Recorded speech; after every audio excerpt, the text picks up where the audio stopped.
What is up, awesome people? And welcome back to my Pokemon Omega Ruby and Alpha Sapphire Secret Base Spotlight. So in the last episode, we took a look at Bacon Biff's Secret Base. Now I do believe their name was Biff in-game. They had... Jesus, I've only just done the Secret Base and I've already forgotten. I'm so good at forgetting people's names and what I did in the last episode. Let's see.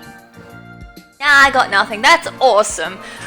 This is what I get for doing things in between episodes. But anyways, if you want to check out that Secret Base, make sure to head to the last Secret Base Spotlight episode to see what we did there. As I said, I am dreadful with remembering things so early in the damn morning. Been awake since 4 o'clock in the morning, so I guess that's why my memory's a little bit off.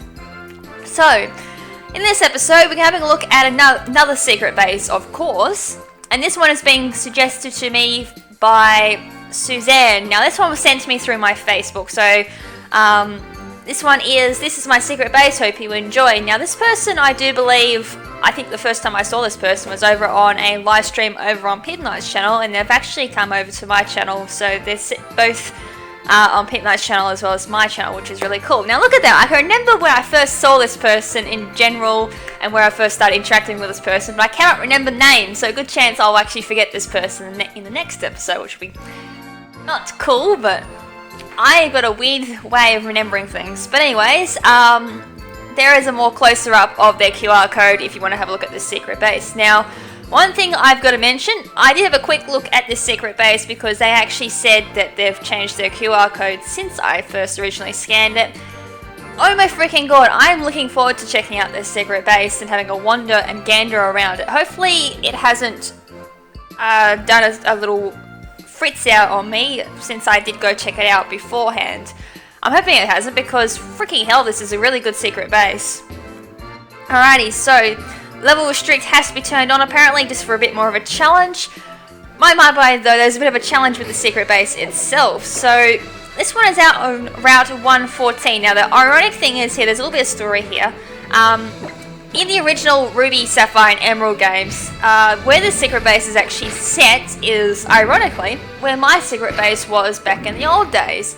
And I actually thought about putting my Secret Base here originally before I found the secret bases. So this one has a bit of nostalgia for me as well, which is freaking awesome.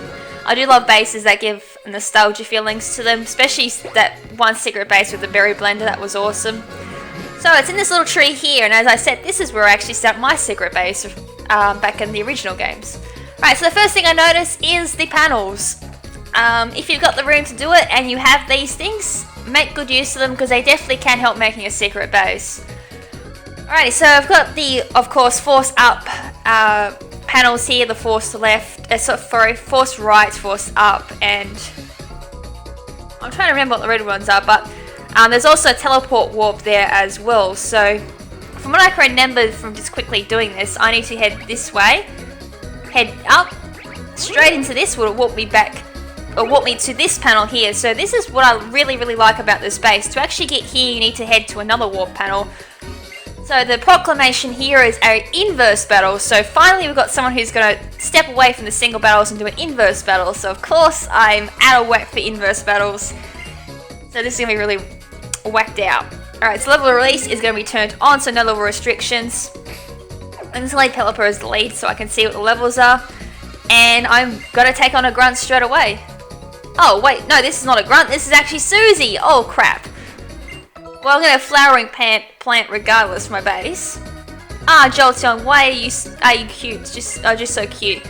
Well, I'm not going to do anything just yet because I want to take on the grunts first before I take on the actual leader. So I want my flag, which is Team Skywatcher's base flag. So we're going to take that. I'm guessing that's the flowering plant that we got, or that one over there is the flowering plant. Not too sure. I'm going to have 2 grunts down here. So we're going to take them on first so I get some idea of the levels for this base. And I get into a little bit of a routine for inverse battles because inverse battles are a little bit different than your normal battles. So in inverse battles, a super effective move is now not very effective, and a not very effective move is super effective. So this is at level 84, so holy crap, this team's going to be pretty high leveled. So this thing is a fairy type, I do believe, which means none of my moves are actually super or not very effective, so I should be able to hit this pretty neutrally, and at the same time not going to kill because I actually killed. What madness is this? I'm level 65, that's it. Okay, Azurill. Alright, so my Surf here is going to be super effective because it's just a normal water type, and it's going to be not very effective to begin with, so it will be super. So it's neutral because it's normal type, I forgot about that. 684 experience, and last Pokemon is Budew, or Budew. Alright, so Surf is definitely super effective against this thing. My mind gets absolutely mind blown in these bloody inverse battles. Alright, so that was awesome. So as you just saw there, water is normally not very effective against grass, however inverse battles it's super effective. Which makes Steel type pretty bad in inverse battles. Right, so hopefully my Pelipper can get through these grunts. I may have to just sacrifice it as my lead Pokemon. Right, Zigzagoon. I think not very effective. No effect moves are still no effect in inverse battles. And I've got nothing that's like not very effective normally against it. And of course it just lives the Surf, goes for the takedown. That's probably going to kill itself. No, it's not going to kill itself. Not enough damage. I'll just take it out with the Ice Beam. Right, so this is going to be a very rough battle, that's for sure. Hopefully my team can take out this team. Right, Skitty.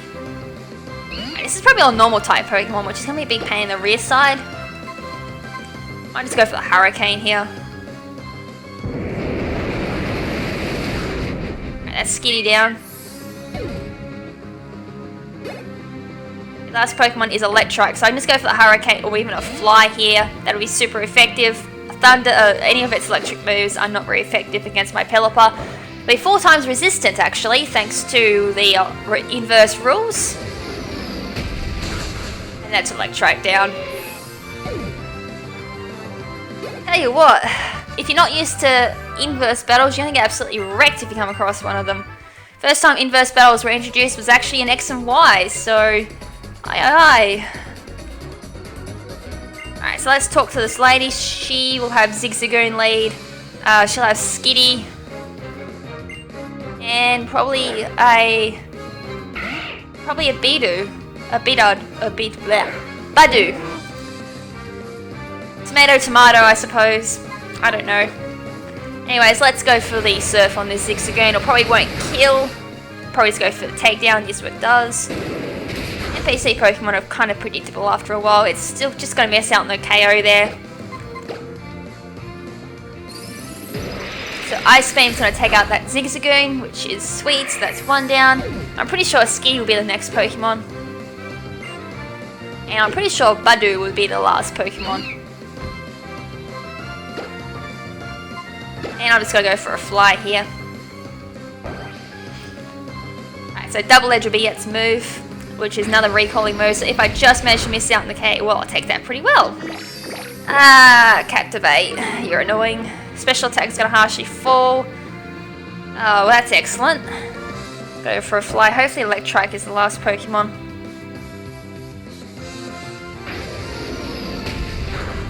Skitty down.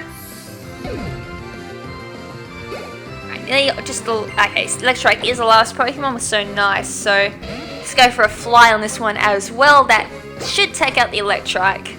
Okay, so 4 times resistance to this Thunder, sweet. Haha. I love 4 times.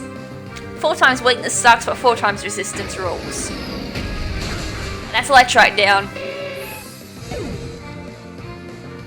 I do like they've definitely brought back the whole inverse idea. That wasn't very much, well, wasn't shown very well in X and Y, but Omega Ruby Alpha Sapphire has definitely done a great job with bringing inverse battle back and definitely making a bit more of a spotlight. There is a inverse thing in Morville City you can go to. I think it's called like the Inverse House, same as what it's called in X and Y. And as I said, they've made it a thing for secret bases, which is sweet. Gulpin, special defense wall, so let's go for the Fly. I think you're a special defense wall. Or are you defensive? Now this is a good time for me to like start doubting myself. Oh, here comes that gunk shot. I'm very surprised to hit. And it did a hell of a lot of damage too. I'm just gonna go for a surf, just trying to figure out what this thing is. Defensive or special defensive? Okay, it's defensive. Okay, gunk shot missed there. Ice beam will take it out. That's gulping down. Okay, Pelipper level 66. Nice. I've gotten a few levels thanks to secret bases. Coughing! Coughing is definitely defensive as well, so special defensive move or special attack will do a lot of damage to this thing. And just missed. Oh, it goes for the memento. Well, that ain't cool. Okay, so it's gonna lower my attack and special attack by -2, and it's gonna kill itself. Well, that's a bit nasty. Alright, last Pokemon's a Grimer. Now, this thing I have to go a physical hit with this thing. This is more special defensive. Oh, of course I hit a special attack and I miss. Smack! And it kills me. Well, that's not cool. Alright, so what would be the best thing to go? Best thing here would be to go to level 84. Poison Jab would be the best thing to go for this thing. Dang. And it's a crit. Don't think it mattered. Could've. Alright, Secret Beta Trainer Grunt down. That was a little bit annoying. Alright, I'm just gonna quickly heal up my Pokemon. I think you may get healed up each battle as well. I just quickly saw. But anyways, the first thing you're probably gonna notice, if you can hear the volume of the music, that is. I hope that was enough for you guys to hear that this was actually playing the Trickmaster music. Now, I've actually have not seen this before. I think it's because of the jukebox, which is sitting right here, which is causing the music to change. Now, that's one thing I do like, because it actually made this secret base very unique. It's also got that very nice gym leader appeal to it as well. It actually reminds me of the old, original Moss Deep City feel to the secret base. So, for those who played Ruby, Sapphire, and Airboard, would remember the whole, you had to take certain warp panels to get to parts of the gym to verse trainers, so you can flip the switch and change parts of the gym so you can get to the gym leaders, blah blah blah blah blah. I don't think there's like a particular example like of this in Omega Ruby Alpha Sapphire, so if you haven't played the originals, I don't know if you'll know what I'm talking about, but it goes along the same lines. On the way out though, this is about the only thing I have a nitpick about, is there is no guaranteed quick exit out of this secret base. Unless of course you hit this warp panel, then you warp out. That's about the only thing I've got, and it's one-time use of course. But if you've already used it because you decided to hit the up arrow, there's no quick way out. So I'm just going to do that so I can move around a little bit better. These warp panels here I've never seen before, so this was a first to me, first time I walked in this secret base. I think I spent about 5 minutes trying to figure out how to get anywhere in this base when I first walked in. So I'm probably going to lead with Pelipper again, just so I can get a feel for the team. I tell you what, I might be in for a bit of a challenge. Right, so 178 flags in total, that's really, really awesome. So that'd be silver flag. Right, so inverse battle, and it's going to be, as I said, the actual person, which is Susie. Right, so Jolteon lead. Alright, so any electric moves will be good. Oh, sorry, if it's got Volt Absorb, well, you're screwed there. Flying type moves actually be very good against this Jolteon. I'll be outsped. Signal Beam, so that's going to be super effective against me. Ow. Well, that was not a good start to things. It's level 100 as well. Alright, let's try this on for size. Crow. Now, Jolteon is hell fast in its speed stats, so I wonder if my Scarf... Okay, I do outspeed. I think I just outspeed, to be honest. Alright, so Jolteon goes down to a Drill Peck there for my Honchkrow. I do get a Moxie up as well. So my attack rose. Hydreigon. Who'll be best to use here? Alright, let's set out my Honchkrow. I don't particularly want to be locked into the Drill Peck. And go into Absol. Hydreigon, level 86, so it's not level 100. Go for Night Slash on this thing. And it goes down to that one. Life Orb damage here to Absol. And last Pokemon is Gallade. Awesome. So this thing is Psychic Fighting. I'm trying to think what would be good against this thing. Night Slash is neutral. Psycho Cut is neutral. Play Rough is neutral. Let's go Night Slash. Alright, it's gonna be a Mega Gallade, so... Oh, bollocks. This will probably outspeed me. Okay, it doesn't outspeed. And it goes down to a crit thanks to Super Luck. Not too sure if that mattered. And that's Susie down. Well, that would have gone pretty badly if I didn't take that out. It would have gone probably for the... Hold on, would Psycho Cut work? Interesting. I wonder what it would have gone for.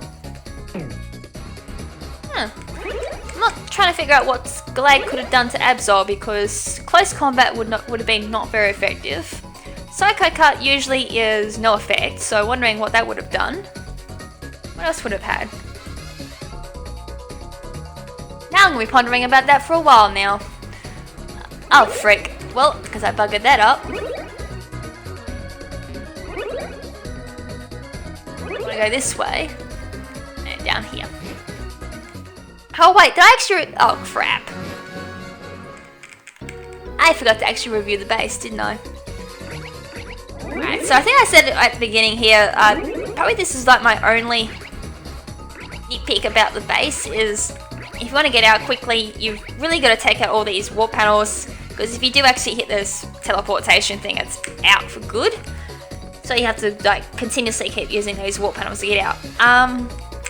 I think I've already gone through my feedback actually. Overall, I do like this base quite a lot, and it does, as I already mentioned, it does bring out some very nice nostalgic memories for me, since this was originally my secret base and was originally going to be where I was going to set up my secret base before I found Secret Shore, Secret Meadow, and Secret Islet as well. But did actually decide against it, so I suppose that's good for memories there. Gym Leader Appeal is fantastic here with the warp panels. As I said, it's very reminiscent back to Moss Deep City's gym with the whole warpy thing, even going as far back for, I suppose, Viridian City gym for Fire Red, Leaf Green, Heart Gold, Soul Silver, and Red and Blue. Even reminiscing back to stuff like Team Rocket's base as well. There's a lot of warp panels there. The old annoying warp panel puzzles that we hated as kids. I guess that's what it's very reminiscent to there, which is freaking awesome. And the whole fact it's just a challenge is to get to level release and the proclamation as well, aiming into Gym Leader. I would set the level release somewhere else, because otherwise if you don't go to level release first, the grunts will be set to like a low level, which is something you probably don't want unless you want your grunts to be a lower level and just yourself being a high level.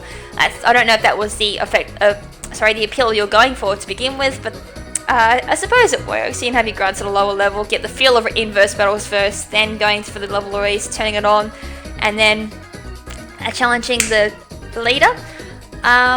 Proclamation though, I tend to have that at the start of the secret base so people know what they're in for. I mean, if I didn't go straight to the proclamation when I first walked into this space, I would have been for a little bit of a shock to find out it was inverse battle, so tending to have your proclamation at the start of the secret base is a really handy thing to have, because as I said, it does give people an idea what they're in for, so don't go jump straight into the battle and realise, oh crap, it's an inverse battle. It's also got the appeal of a secret base on its own. I mean, it's got the Wingold poster there, it's even got the Star Map, Pichu. The jukebox I'm loving.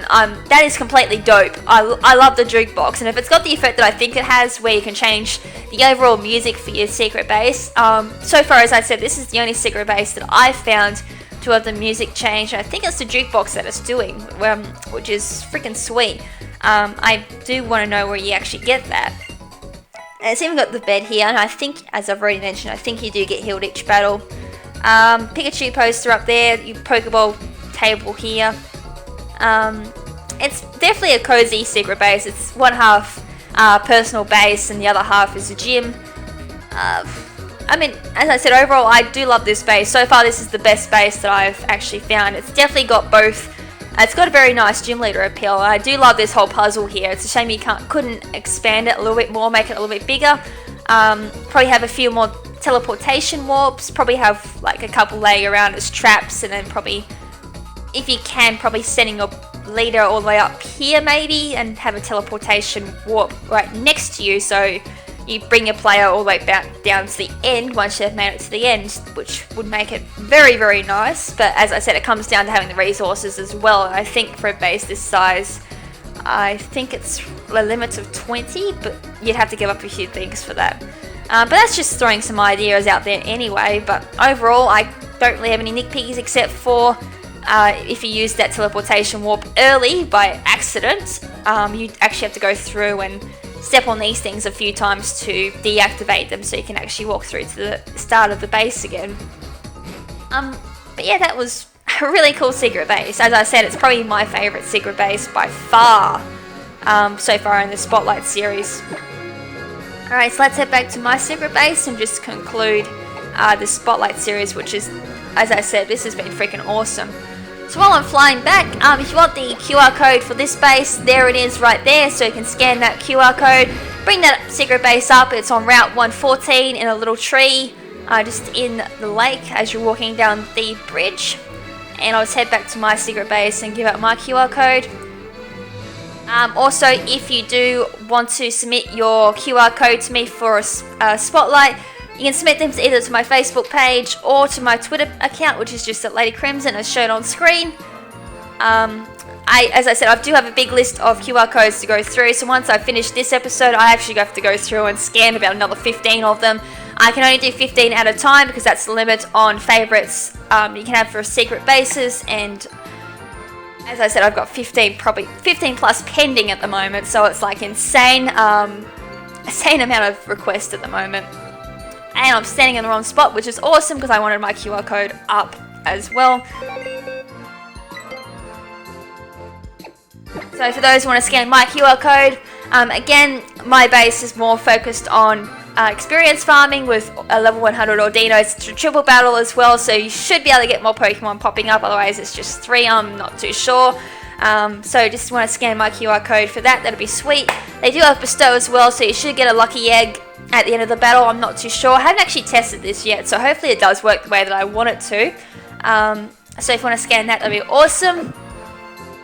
And another thing is, as well, before I head off, is I want to say a big thank you to not only the people who have submitted their QR codes to me, both ones that have been featured, those who have yet to be featured and will be future episodes, but I also want a big thank you to everyone else who has actually tuned into this episodes and stuck around and watched them and given them the support. I've actually checked my view counts for a couple of these episodes. They've been going a lot better than what I thought they would, actually, so it's really cool that people do enjoy this series and do look forward to being featured as well. I mean, I've got people asking will I still be doing this like around Christmas. Answer will be yes, because they are getting the support that they need, which is all thanks to you guys submitting your QR codes. So again, big thank you to you guys for being awesome and really, really supportive to this series.